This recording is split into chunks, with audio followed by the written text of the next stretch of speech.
पूछा, अगर मेरी शर्तों पर राजी हो तो मैं तुम्हारे महलों में रह सकती हूँ। रानी दौड़ करके आई, रानी डोली वापस मत ले जाना, आज जो कहोगी मैं वही करूंगी। तो बोली है सुरजी महाराज, सुनो क्या करना है। जवाब दिया, बोलो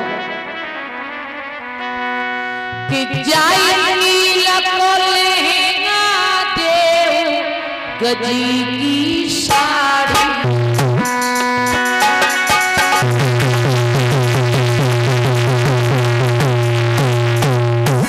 सुरजी कह रही है महाराज, जाएगी लकोलेगा देव गजी की साड़ी, मेरे अड्डा पे सैया करियो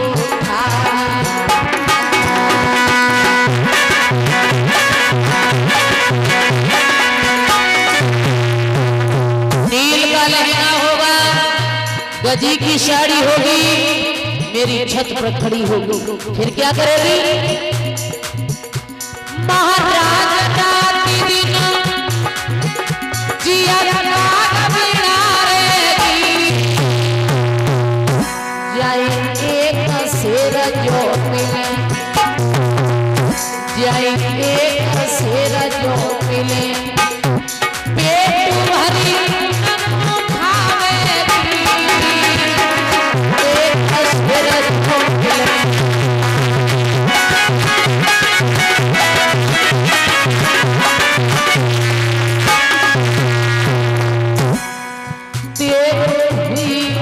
सत्यानाश सोती दुर्गति करेगा,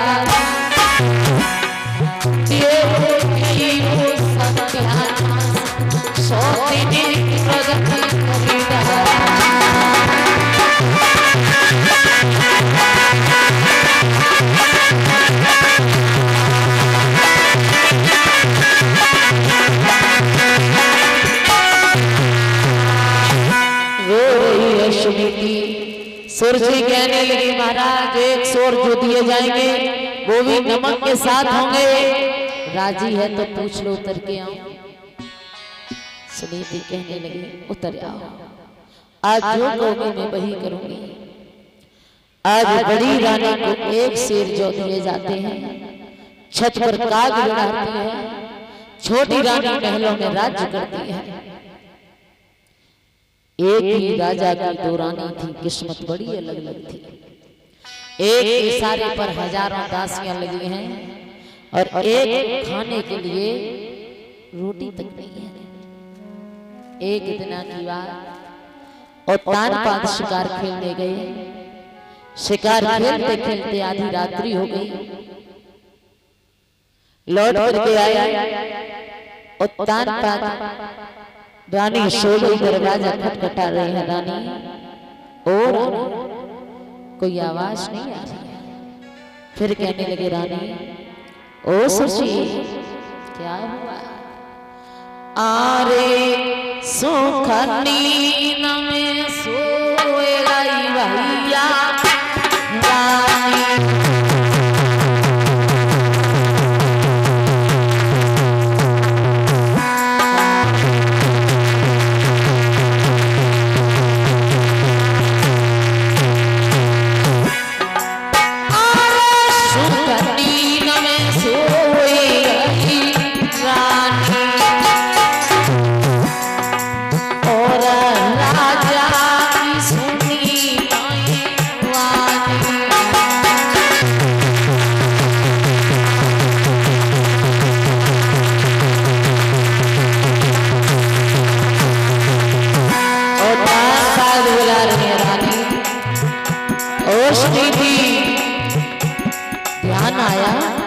कि रानी सुनीति भी है मेरे।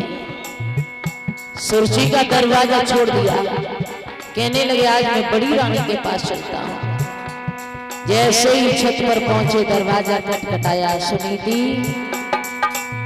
बदुखिया को कहां नींद आने वाली थी, उठ करके आए, गेट को खोला, हाथ में नंगी तलवार देखी, समझ गई कि सौत ने पढ़ा दिया, मेरे महाराज मुझे मारने आए हैं। क्या हुआ?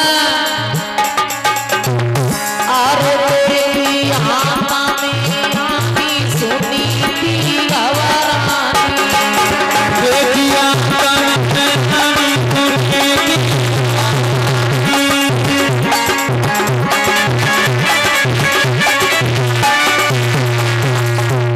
जैसे ही तलवार देखी हाथ जोड़ करके खड़ी हो गई। महाराज ए राजपाट धना धाम छोड़ेगा, राजपाट धना धाम छोड़ेगा, राजपाट धना धाम छोड़ेगा, राजपाट धना धाम छोड़ेगा। ये मैंने छोड़ दिया राजधानी,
कुछ मांगा नहीं आपसे, सारी धन दौलत को छोड़ दिया। अब जब दुखिया पर कौन सी भूल हो गई जो मारने आए हो। और दान बाद कहने लगे रानी एक रात रोको मेरी रानी, एक रात रोको मेरी रनिया, एक रात रोको मेरी रनिया, एक रात रोको मेरी रनिया। आरे महल में सोएगा रानी सोनी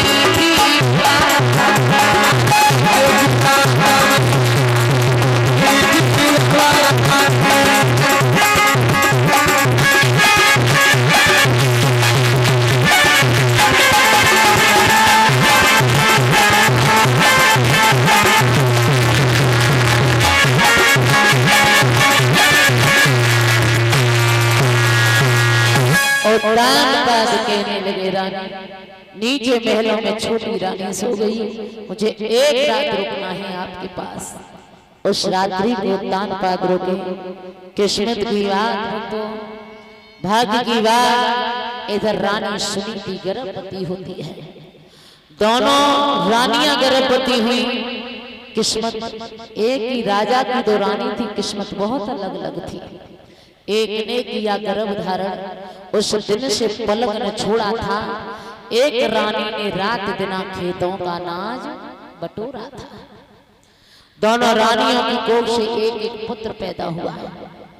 किस्मत बड़ी अलग अलग है।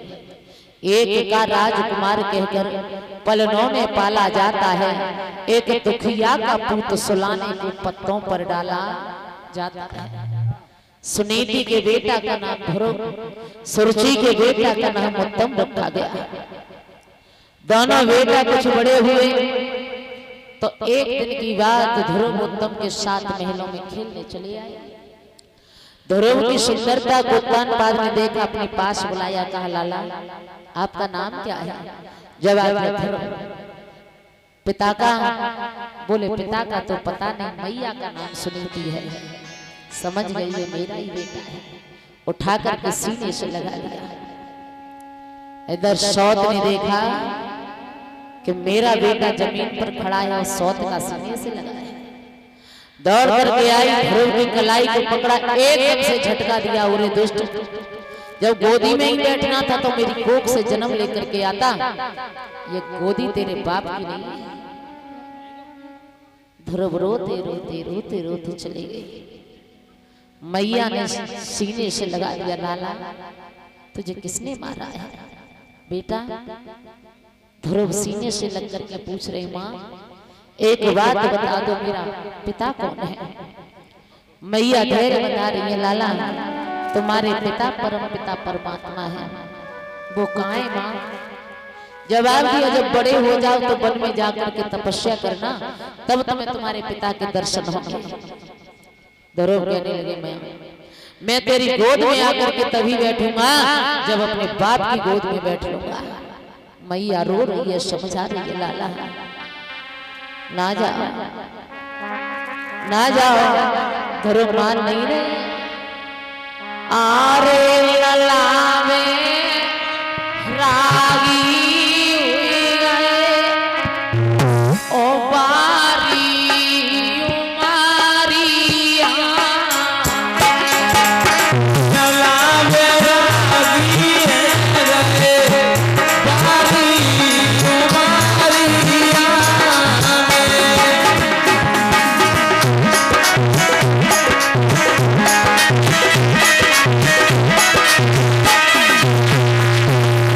मैया रो रही है, बेटा ललाटे थे कोमल कोमल ललाटे कोमल कोमल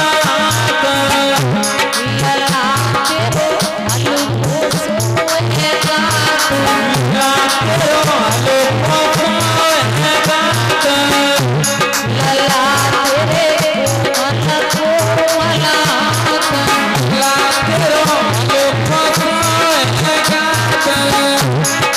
आरे धोला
नहीं माना।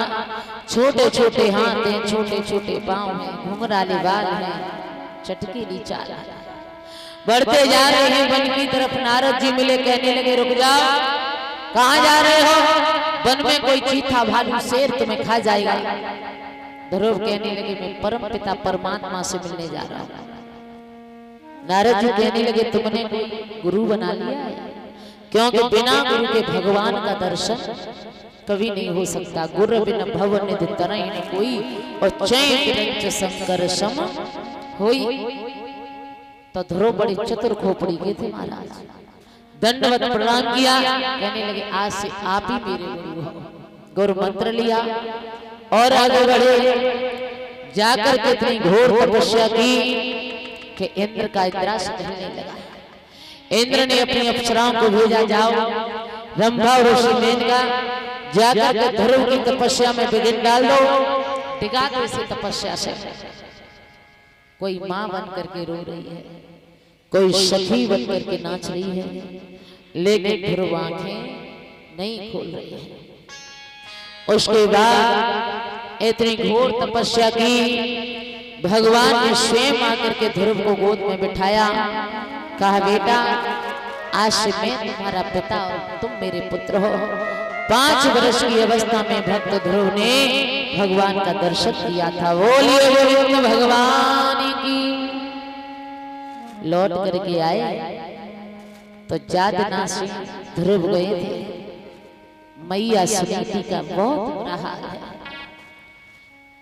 आषाढ़ का महीना है, नन्ही नन्ही बूंदें पड़ रही हैं, आधी रात्रि का वक्त है। मैया बेटा की याद में भीग रही है। एक ही बात कह रही है, लाला आरे आषाढ़ वर्षा लगी, गटा झुकी आई कारी और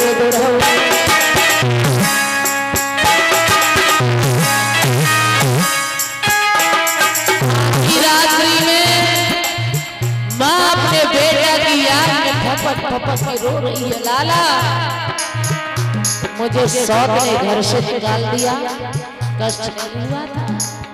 तू मेरे जीवन में आ गया था तो मेरे सारे दुख सुख में बदल गए थे। ए आषाढ़ वर्षा लगी, घटा झुकी आई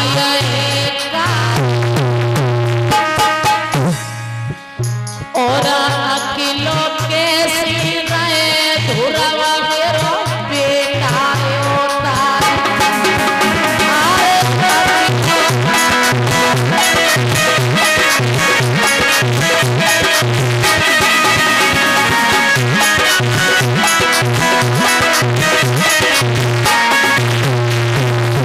मैया रो रही है। आरे शेरवा रे भारी जीवन में रही टकराए धुरवा कोई नहीं माता।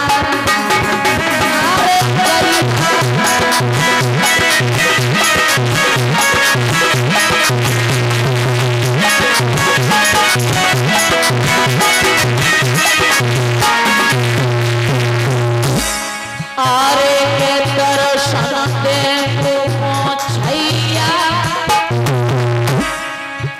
तेरी ऐसे कोई रही मात बिलखी रही बिना बचता तेरी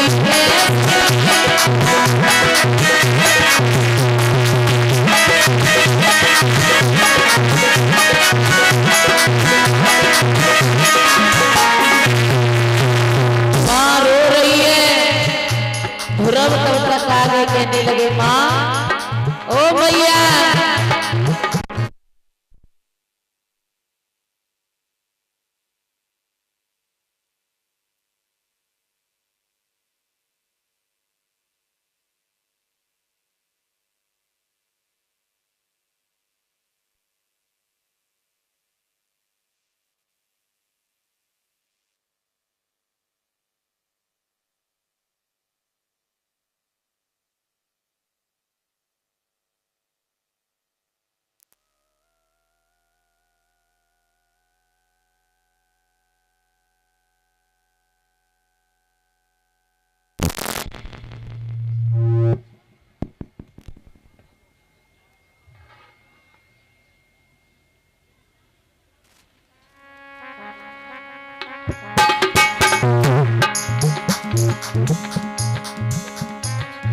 ध्रुव की माँ रो रही है।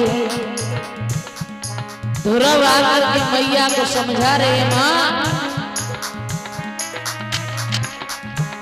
अरे गाय रोवे मेरी माँ, ध्रुव रोवा क्या कारी है। गाय रोए रही मेरी माँ, लला रोवा क्या कारी है।